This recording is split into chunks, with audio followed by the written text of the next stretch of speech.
കിഴക്കിൻ്റെ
Venice എന്നറിയപ്പെടുന്ന തെക്കൻ കേരളത്തിലെ ജില്ലയാണ് ആലപ്പുഴ.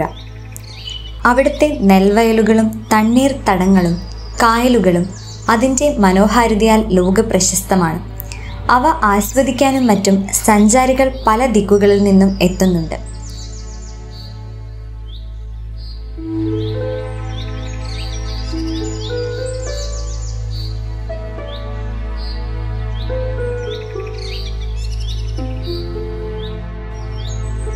എന്നാൽ കഴിഞ്ഞ കുറച്ച് വർഷങ്ങളായി ആലപ്പുഴയിലെ തണ്ണീർത്തട മേഖലകൾ ഏവിയൻ ഫ്ലൂ അഥവാ പക്ഷിപ്പനിയുടെ കൂടി മുഖ്യ കേന്ദ്രങ്ങളിലൊന്നായി മാറിക്കഴിഞ്ഞു.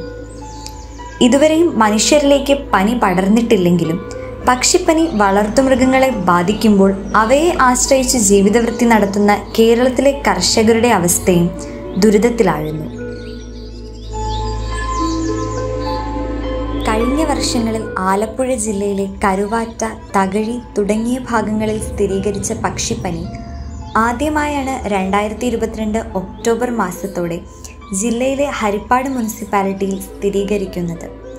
ഹരിപ്പാട് 9-ാം വാർഡിലെ വഴുതാനം പാടശേഖരത്ത് 25,000-ഓളം താറാവുകളെയാണ് പക്ഷിപ്പനി സ്ഥിരീകരിച്ച് കൊല്ലേണ്ടി വന്നത്.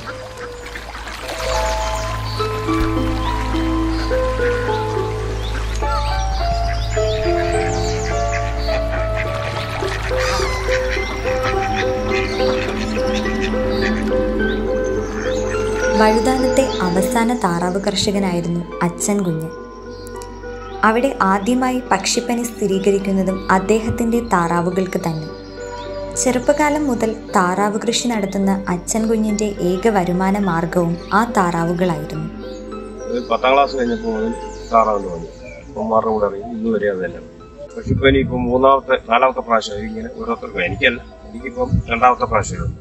ഇതിപ്പോൾ നമ്മൾ പ്രതീക്ഷിക്കാത്ത ഒരു അവസ്ഥയിലാണ് പെട്ടെന്ന് ഉണ്ടായ ഒരു അസുഖം. തിരുവല്ല മഞ്ഞാടി കൊണ്ട് പരിശോധിച്ച് അപ്പോൾ പറഞ്ഞു പറ്റത്തില്ല, മരുന്ന് കൊടുക്കണ്ട പറഞ്ഞിട്ടുണ്ട്. പിറ്റേ ദിവസം കുറച്ച് ചാത്തേനെ കൂടെ കൊണ്ടിടാൻ പറഞ്ഞു. അപ്പോഴത്തേക്ക് വീണ്ടും ഡോക്ടർമാരെല്ലാം വന്ന് ഇതെല്ലാം പരിശോധിച്ച് നോക്കിയിട്ട് മരുന്ന് കൊടുക്കണ്ടെന്ന് പറഞ്ഞു. അങ്ങനെ അത് പിന്നെ ഭോപ്പാലിൽ പോയിച്ച് വരുന്നിടം വരെ അതിൻ്റെ റിസൾട്ട് നമ്മൾ നോക്കിയിരുന്നു. അങ്ങനെ കുറേ നഷ്ടപ്പെട്ടു. ഒരു താറാവിന് ഒരു 300 രൂപ വില കിട്ടിയാലും മുതലാകും. അതേ രീതിയിലുള്ള കഷ്ടപ്പാടും രാത്രി ഉറക്കവും ഇല്ലാതെ ഈ പാടം നീളം നടന്ന് വലയുന്നു. പിന്നെ നഷ്ടപ്പെട്ടു. ഇനി നമുക്ക് തന്നെങ്കിലേ നമുക്ക് കിട്ടിയെന്ന് പറയാൻ പറ്റും. ആ അവസ്ഥയിൽ ഇനി അടുത്ത പണി ചെയ്യാൻ വേറെ മാർഗമില്ല. പിന്നെ എവിടെയും കൂലിപ്പണി ചെയ്യാം.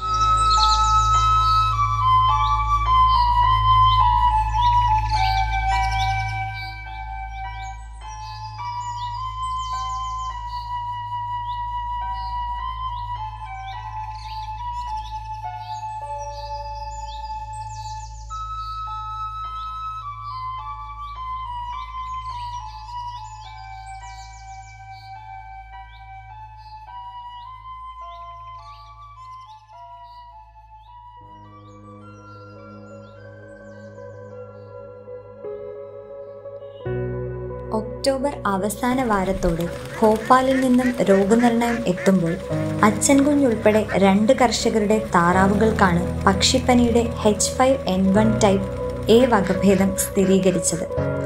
തൊട്ടടുത്ത ദിവസം തന്നെ മൃഗസംരക്ഷണ ആരോഗ്യ നേതൃത്വത്തിൽ 1 കിലോമീറ്റർ ചുറ്റളവിലെ താറാവുകളെ പകർച്ച തടയുന്നതിനായി കൊന്നൊടുക്കുകയും ചെയ്തു. അതേ മാസം 16-നാണ് അച്ഛൻ കുഞ്ഞ് തൻ്റെ താറാവുകളിലൊന്നിൽ പക്ഷിപ്പനിയുടെ ലക്ഷണങ്ങൾ ആദ്യമായി കണ്ടതും പിറ്റേ ദിവസം തന്നെ അദ്ദേഹം താറാവുകളെ ആശുപത്രിയിലെത്തിച്ചു.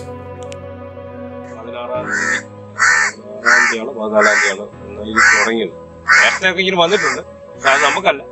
ഈ തവണ ഫസ്റ്റിൽ നമുക്കിത് കാണുന്നത് പോയ ഒരു ഞായറാഴ്ചയാണ് ഈ സാധനം കാണുന്നത്. തിങ്കളാഴ്ച രാവിലെ തിരുവല്ല മഞ്ഞാടി കൊണ്ട് പരിശോധിച്ചപ്പോൾ മരുന്ന് കൊടുക്കണ്ട, ഞങ്ങൾ പറഞ്ഞിട്ട് കൊടുത്താൽ മതി. പിറ്റേ ദിവസം രാവിലെ തന്നെ ഡോക്ടർമാർ വേറെ ദൂരെ നിന്നൊക്കെ വന്ന് കണ്ട് കൊടുത്ത് അവർ 25-എണ്ണോ 26-എണ്ണോ അവർ കൊണ്ടുപോയി. വീണ്ടും പറ്റും. അന്ന് ഉച്ച കഴിഞ്ഞപ്പോൾ വീണ്ടും കുട്ടിയെല്ലാം വന്ന് വീണ്ടും കൊണ്ടുപോയി. ഇത് അരിപ്പാട് നഗരസഭയുടെ 9-ാം വാർഡ് പെടുന്ന പ്രദേശമാണ്. പക്ഷേ നമ്മൾ താറാവിനെ കില്ലിങ് ചെയ്തതും സംസ്കരിച്ചതും ഒക്കെ പള്ളിപ്പാട് പഞ്ചായത്തിൻ്റെ 1-ാം വാർഡിലാണ്. ജീവനോടുകൂടി അടിച്ചിട്ട് കൂട് കെട്ടിയിട്ട് അതിനകത്ത് കയറ്റിയിട്ട് താറാവിനെ പിടിക്കുക, ചാക്കിനകത്ത് കയറ്റിയിട്ടിട്ട് ക്ലോറോഫോം ചെയ്തിട്ട് ഒരു 25 താറാവിനെ എന്ന കണക്കിലൊരു ചാക്കിലാക്കിയിട്ട് വിറകൊക്കെ അടുക്കിയിട്ട് സംഭവം കത്തിച്ച് മാറ്റുന്നു.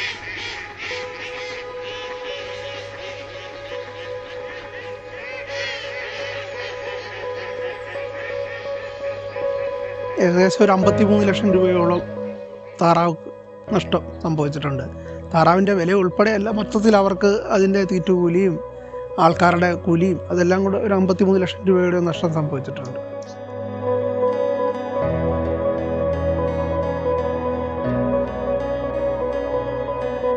ആയിരത്തി 1918 ലോക ജനതയുടെ 50 ലക്ഷത്തിലധികം പേരുടെ ജീവനെടുത്ത മഹാമാരിയാണ് ഏവിയൻ ഇൻഫ്ലുവൻസ അല്ലെങ്കിൽ പക്ഷിപ്പനി എന്നറിയപ്പെടുന്ന ഈ വൈറസ് രോഗം. 1997 ഇതേ വൈറസിന്റെ H5N1 വകഭേദം ഹോങ്കോങ് ജനതയിലും വിനാശം വിതച്ചിരുന്നു. ഇപ്പോൾ കേരളത്തിൽ വളർത്തുപക്ഷികളെ ബാധിക്കുന്നതും ഇതേ വകഭേദം തന്നെയാണ്. താറാവ്, കോഴി, വാത്ത, ടർക്കി തുടങ്ങിയ വളർത്തുമൃഗങ്ങളെ മാരകമായി ബാധിക്കുന്ന ഈ വൈറസ് മനുഷ്യരിലേക്ക് പകരാനുള്ള സാധ്യതയും തള്ളിക്കളയാനാകില്ല. എല്ലാ വർഷം പോലെ കുട്ടനാട്ടിൽ ഹരിപ്പാട് മുനിസിപ്പാലിറ്റി 9-ാം വാർഡിലാണ് നമുക്ക് ആദ്യമായി ഒരു ഔട്ട്ബ്രേക്ക് റിപ്പോർട്ട് ചെയ്തത്. അവിടെ ഏതാണ്ട് നമ്മൾ 16,000-ഓളം താറാവുകളെ കള്ളി ചെയ്ത് സാനിറ്റൈസ് ചെയ്ത് ആ ഏരിയ ഇപ്പോൾ രോഗവിമുക്തമാക്കി മാറ്റി. ഇപ്പോൾ രണ്ടാമത് ചെറുതന അയാപറമ്പ് പാണ്ടി എന്ന് പറയുന്ന ഈ 2ാമത്തെ സ്പോട്ടിൽ നമ്മൾ വീണ്ടും ഇത് റിപ്പോർട്ട് ചെയ്യപ്പെട്ടു. ഇവിടുത്തെ കള്ളിങ് ഓപ്പറേഷനാണ് ഇന്നിപ്പോൾ ആരംഭിച്ചിരിക്കുന്നത്.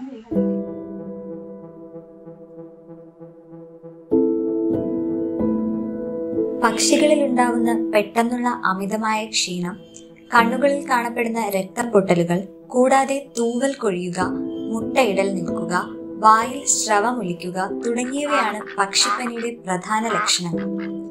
രോഗം സ്ഥിരീകരിച്ചു കഴിഞ്ഞാൽ ഇവയെ കൊല്ലുകയല്ലാതെ മറ്റു പ്രതിവിധികളൊന്നും നിലവിലില്ല. കള്ളിങ് എന്ന് പറഞ്ഞു കഴിഞ്ഞാൽ നമ്മൾ ഇപ്പോൾ ഉപയോഗിക്കുന്നത് ക്ലോറോഫോം, അത് ഉപയോഗിച്ച് ഈ താറാവുകളെ മയക്കി ഒരു ചാക്കിൽ കെട്ടി ശ്വാസം മുട്ടിച്ചിട്ടാണ് ഇതിനെ കൊല്ലുന്നത്. കൊന്നു കഴിഞ്ഞാൽ നമുക്ക് വെള്ളക്കെട്ടല്ലാത്ത സ്ഥലത്ത് കുഴിയിൽ ഡിസ്പോസ് ചെയ്യാം, കുഴിയെടുത്ത് കുമ്മായം വിതറി ഡിസ്പോസ് ചെയ്യും. പക്ഷേ ഇവിടെയൊക്കെ നമുക്ക് കൂടുതൽ താക്കാൻ പറ്റാത്തതുകൊണ്ട് 6 അടി കൂടുതൽ താക്കില്ലേ നമുക്കിത് ഡിസ്പോസ് ചെയ്യാൻ പറ്റും. അതുകൊണ്ട് നമ്മളിവിടെ ബേണിംഗ് പ്രൊസീജിയറാണ് നോക്കുന്നത്.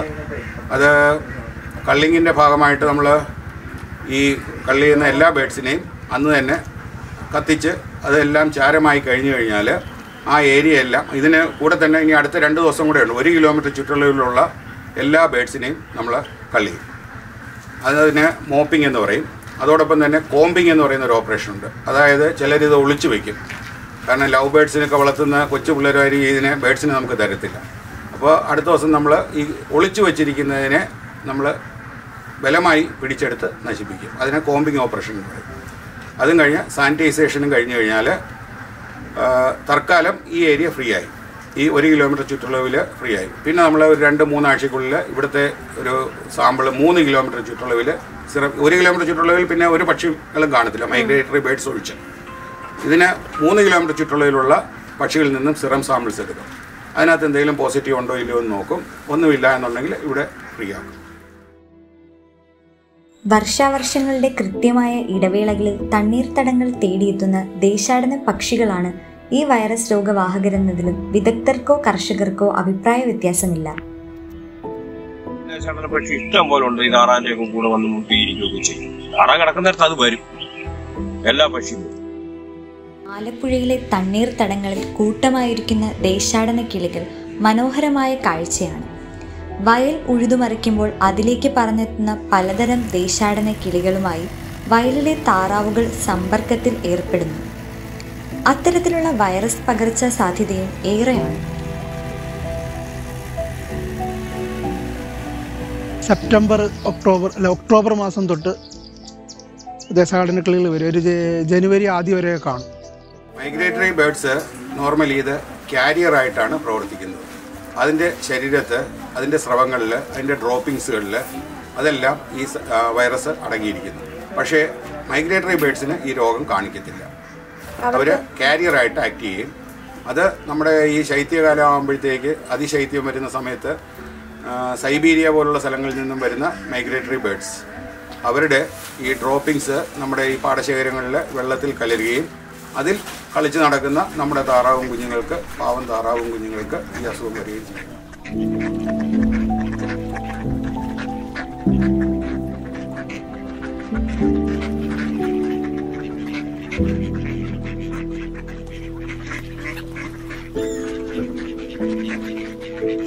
അസുഖബാധിത പ്രദേശങ്ങളിൽ പുറത്തുനിന്നുള്ള മുട്ടക്കോഴികളും മറ്റും നിരോധനമുള്ളതിനാൽ ദേശാടന കിളികൾ തന്നെ പ്രധാന കാരണമായി ചൂണ്ടിക്കാട്ടുന്നു.